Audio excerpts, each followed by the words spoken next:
Supreme কোর্টে অতিরিক্ত পানি সরবরাহের জন্য আবেদন জানালো দিল্লি সরকার। 50 ডিগ্রি সেলসিয়াস ছাড়ালো দিল্লির তাপমাত্রা। চলতি গ্রীষ্মকালে বেশ অসুবিধাতেই রয়েছে ভারতের রাজধানী দিল্লি। প্রচণ্ড তাপপ্রবাহ, ধুলাঝড়, বিষাক্ত বাতাসের পর আবারও সর্বোচ্চ তাপমাত্রায় ভুগছে রাজ্যটি। এ সপ্তাহে দিল্লি জুড়ে তাপমাত্রা 50 ডিগ্রি সেলসিয়াসের কাছাকাছি পৌঁছেছে। কোথাও কোথাও সেটি আবার 50 ডিগ্রিরও বেশি। সর্বনিম্ন তাপমাত্রা প্রায় 30 ডিগ্রি সেলসিয়াস থাকছে, যা স্বাভাবিকের থেকেও 2.8 ডিগ্রি বেশি। তীব্র গরমের দাবদাহের পাশাপাশি প্রচণ্ড পানির সংকটও দেখা দিয়েছে রাজ্যটিতে। এই অবস্থায় 1 মাসের জন্য পার্শ্ববর্তী হরিয়ানা, উত্তরপ্রদেশ এবং হিমাচল প্রদেশ থেকে অতিরিক্ত পানি সরবরাহের জন্য সুপ্রিম কোর্টের কাছে আবেদন জানিয়েছে দিল্লি সরকার। সরকারের আবেদনে বলা হয়েছে, প্রচণ্ড গরমের কারণে রাজধানীতে পানির চাহিদা বেড়ে গেছে। দেশের রাজধানীর চাহিদা পূরণ করা সবার দায়িত্ব।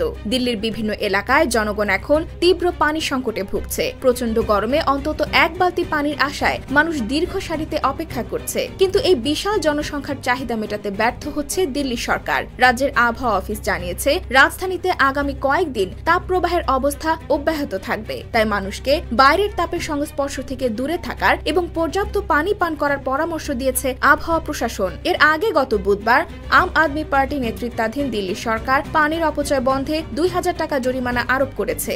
এই পদক্ষেপ কার্যকরের জন্য স্থানীয় পর্যায়ে প্রায় 200টি দল গঠন করেছে সরকার।